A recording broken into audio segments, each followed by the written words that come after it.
पहली बार ऐसा हुआ जीएसएससी, जब मैंने वहां पे लिखा आवेदन में, हम लोगों ने लिखा कि हमारे पास एविडेंस है कि पेपर 1 और पेपर 2 का हिंदी ये भी लीक हुआ है। पूरा बकायदा मैंने एविडेंस वहां पर दिया। जब एविडेंस दिया तो चेयरमैन ने कहा कि हमारे तक सिर्फ मेल आया था 28 जनवरी का एग्जाम का पेपर 3 का पेपर लीक हुआ था, उसका मेल आया था, इसीलिए इमीडिएट एक्शन लेते हुए हम लोगों ने पेपर 3 को रद्द कर दिया, लेकिन पेपर 1 और पेपर 2 का कोई एविडेंस नहीं था। तो मैंने उसका एविडेंस सामने रखा। चेयरमैन साहब ने ये साफ तौर पे बोला है कि 28 तारीख का जो एग्जामिनेशन है उसके पूर्णतः अगर आपने जो एविडेंस सबमिट किया है वो सबमिट अगर सही निकल गया, और मैं इसकी गारंटी लेता हूं वो एविडेंस बिल्कुल सही है, यहाँ में से मैंने अपने टेलीग्राम ग्रुप में रखा हुआ है, तो पूरा एविडेंस सही है। पेपर 1 और पेपर 2 का हिंदी वो भी लीक हुआ है, और जब पेपर 2 का हिंदी लीक हुआ है तो बाकी लैंग्वेज पेपर में भी कैसे भरोसा हम लोग कर ले कि बाकी लैंग्वेज पेपर लीक नहीं हुआ है। यानी कि 28 जनवरी का पूरा सबूत मैंने दे दिया है पेपर 1, पेपर 2 और पेपर 3 का, और जीएसएससी चेयरमैन ने ये बोला है कि ठीक है, अगर ये एविडेंस सही निकल गया तो 28 तारीख की पूरी परीक्षा पेपर 1, पेपर 2, पेपर 3 की रद्द होगी। पहली बात। दूसरी बात, हमने ये रखा कि 28 की जो एग्जाम हुई है उसका सीबीआई जांच होना चाहिए, क्योंकि गुनहगार आपने नकल विरोधी कानून बनाया है। नकल विरोधी कानून अगर बनाया है तो उससे जांच भी होनी चाहिए और सीबीआई जांच होनी चाहिए। उन्होंने बोला ठीक है, आप आवेदन में लिखिए। तीसरी बात, 4 फरवरी का एग्जामिनेशन, मैं दावे के साथ बोल सकता हूं 4 तारीख का कैसे हर एक बच्चा यहाँ पे, कैसे आप लोग भरोसा करेंगे कि 28 को अगर हुआ। अच्छा ये बताओ कि पेपर जो क्वेश्चन सेट हुआ है वो एग्जाम से 15 वाला 28 तारीख को अगर सेटिंग करवा सकता है, धांधली करवा सकता है, नकल करवा सकता है, तो 4 को भी कराएगा। 4 तारीख की परीक्षा का हर बच्चा विरोध प्रदर्शन करेगा। मैं सुनिश्चित हूं, मुझे पूरा भरोसा है कि कल तक 28 तारीख की पूरी परीक्षा रद्द होने का नोटिफिकेशन आप तक जीएसएससी के ऑफिशियल वेबसाइट से आप लोगों को मिल जाएगा। लेकिन जब हम लोग 4 तारीख के बारे में बात रखें तो वहां पे बिल्कुल सही कह रहे हैं रोहित सर कि उसका सही और ठोस जवाब नहीं मिल पाया।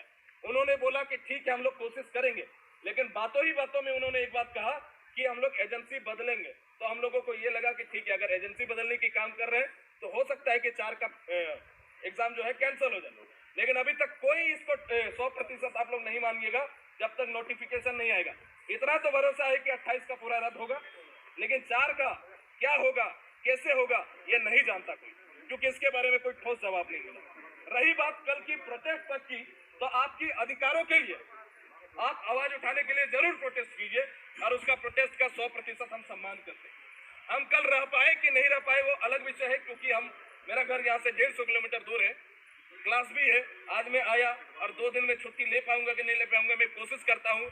मैं आज रह जाऊं, मेरे साथी भी आए हैं, उनको भी घर जाने का रहेगा। अगर हम रुक पाते हैं तो रुक जाते हैं कल तक के लिए, नहीं तो फिर कल मेरे बिना आप लोग कीजिएगा। लेकिन हम लोग प्रोटेस्ट के समर्थन में हैं। 28 वाले छात्र भी कीजिए, 28 वाले छात्र भी जाइए, 4 वाले छात्र भी जाइए, लेकिन 28 वालों के लिए पॉजिटिव न्यूज है और 4 के लिए अभी भी कहीं ना कहीं संशय बना हुआ है। नकल करने वाला जब अपनी ताकत दिखा सकता है तो आप लोग स्टूडेंट अपनी ताकत नहीं दिखाएंगे। 8 साल से आप तैयारी कर रहे हैं, कैसे कोई पेपर लीक हो जाएगा? बिहार में आपने देखा कि बिहार में इतना एग्जामिनेशन हुआ, कितनी पेपर लीक की खबर सुने आप? बिहार कभी पेपर लीक के मामले में नंबर 1 अग्रणी राज्य हुआ करता था। आज बिहार में इतने बड़े स्तर पे नौकरियां मिली युवाओं को। यहाँ पे 8 साल से आप संघर्ष कर रहे हैं, पेपर लीक हो गया। इत्तेफाक की बात देखिए, 7 बजे सुबह 12:47 में एग्जाम हॉल में आप लोग बैठे हुए होंगे। उस समय व्हाट्सएप और सोशल मीडिया में पूरा आंसर उसका घूम रहा था। अब इसका इंसाफ आप लोगों को जीएसएससी ऑफिस के बाहर में जाकर के मांगना है। आप लोग जाइए, आप लोग मांगिए, आप लोगों का वो अधिकार है, आप लोगों की लीगल राइट से आप लोग पढ़ते हैं, पढ़े लिखे नौजवान, आप लोग जाइए, डिमांड रखिए लिखित रूप में।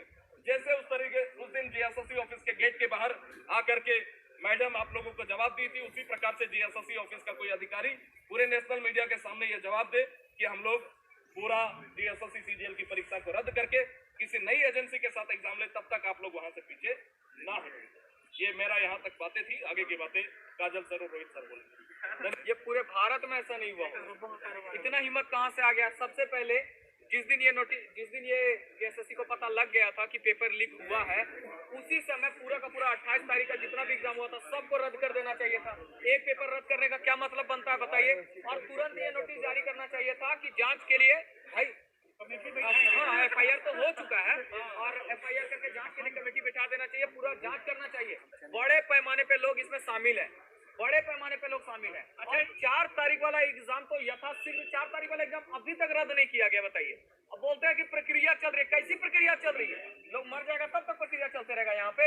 और ऐसा कुछ नहीं है, चेयरमैन की बातों पे कोई भरोसा मत करना। बहुत गोल बात करते हो, मैंने सामने देखा चेयरमैन की बातों पे मुझे तो जरा भी भरोसा नहीं है, बहुत गोल गोल बात करते हैं, समझे ना? वो पूरा दुनिया देखल आदमी है, कितना ऐसा आंदोलन और इतना विरोध देखे हो, बोलते भी है आंदोलन कितना देखे हैं, ऐसा बोले हैं वो आंदोलन दिखा देंगे अब हम लोग। दिखाएंगे आंदोलन। और चेयरमैन के पास जाएंगे तो चेयरमैन सही जवाब मतलब जो भी है जो चल रहा है वो सही सही बोल देंगे। मैंने लास्ट घुमा के पूछा, मैंने बोला लास्ट टाइम बताइए सर 4 फरवरी वाले विद्यार्थियों के लिए आप क्या मैसेज देना चाहेंगे, क्योंकि वो कहीं ना कहीं परेशान है। ऐसे में कौन पढ़ेगा बताइए? आप कोई पढ़ रहा है सर में?